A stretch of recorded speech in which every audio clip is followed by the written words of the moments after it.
السلام علیکم دوستو، آج میں آپ کو ایک خرگوش اور کچھوے کی کہانی سناتا ہوں۔ ایک خرگوش تھا جس کو اپنی خوبصورتی اور تیز دوڑنے پر بہت غرور تھا۔ وہ کسی کو بھی اس قابل نہیں سمجھتا کہ کوئی اس سے بہتر ہے۔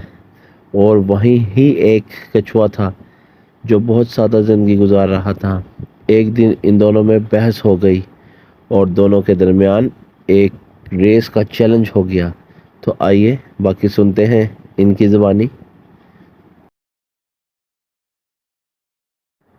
دیکھو میں کتنا خوبصورت ہوں اور دوڑنے میں تو میرا کوئی جواب نہیں، میرا کوئی مقابلہ نہیں کر سکتا۔ اور جب میں دوڑتا ہوں تو میری آنکھیں بھی کالی ہو جاتی ہیں۔ اور ذرا تم اپنی طرف دیکھو، نہ ہی تم خوبصورت ہو اور چلنے میں تو کچھ پوچھو ہی نہیں۔ آج چلو گے تو دوسری جگہ 10 سال بعد پہنچو گے۔ خرگوش کی یہ بات سن کر کچھوے کو غصہ آ گیا اور اس نے کہا، اگر ایسی بات ہے تو چلو پھر ایک دوڑ کا مقابلہ ہو جائے۔ یہ سن کر خرگوش بہت مسکرایا اور فوری اس مقابلے کے لیے مان گیا، کیونکہ وہ جانتا تھا کہ وہ مقابلہ آرام سے جیت جائے گا۔ اور پورے جنگل میں اس مقابلے کا شور مچ چکا تھا اور سب جانتے تھے کہ خرگوش جنگل میں تیز دوڑنے والا اور کچھوا سب سے آہستہ چلنے والا جانور ہے۔ یہی وجہ تھی کہ یہ دوڑ کا مقابلہ جنگل کے تمام جانوروں کے لیے توجہ کا مرکز بن گیا۔ تو آئیے دیکھتے ہیں کیا ہوتا ہے۔ ارے بھائی، اتنا غرور؟ تو چلو پھر ہو جائے ایک مقابلہ۔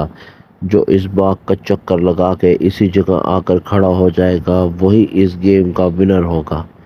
تو چلتے ہیں پھر۔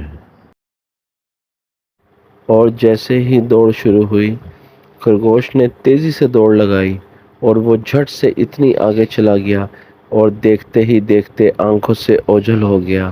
اور کچھوے نے ابھی صرف چند قدم کا ہی فاصلہ طے کیا تھا۔ اس کے لیے خرگوش کے مقابلے میں اتنی تیز بھاگنا ممکن نہیں تھا۔ اور سب دیکھنے والوں کو اب یہ محسوس ہونے لگا کہ شاید کچھوے نے ایک غلط فیصلہ کر دیا۔ اور کچھوے کو خرگوش کو ایسے مقابلے کے لیے نہیں للکارنا چاہیے تھا۔ میں تو آدھے راستے سے بھی زیادہ آگے آ چکا ہوں اور کچھوے کا دور تک کوئی نشان نظر نہیں آ رہا۔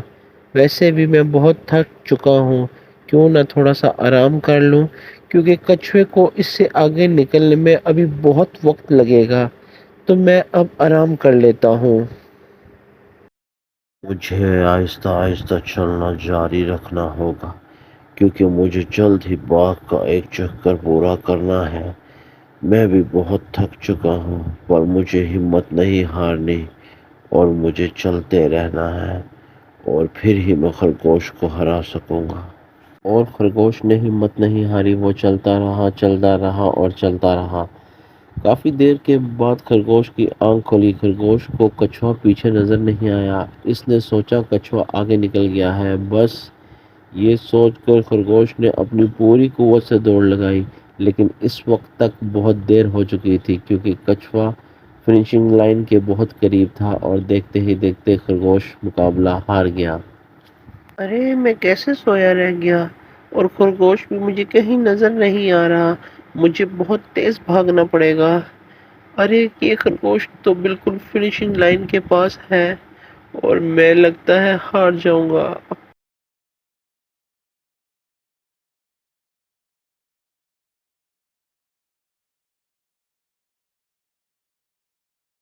تو دوستو، ہمیں کیا سبق ملا؟ ہمیں کبھی بھی اپنے آپ پر غرور نہیں کرنا چاہیے اور کسی کو اپنے سے کم نہیں سمجھنا چاہیے۔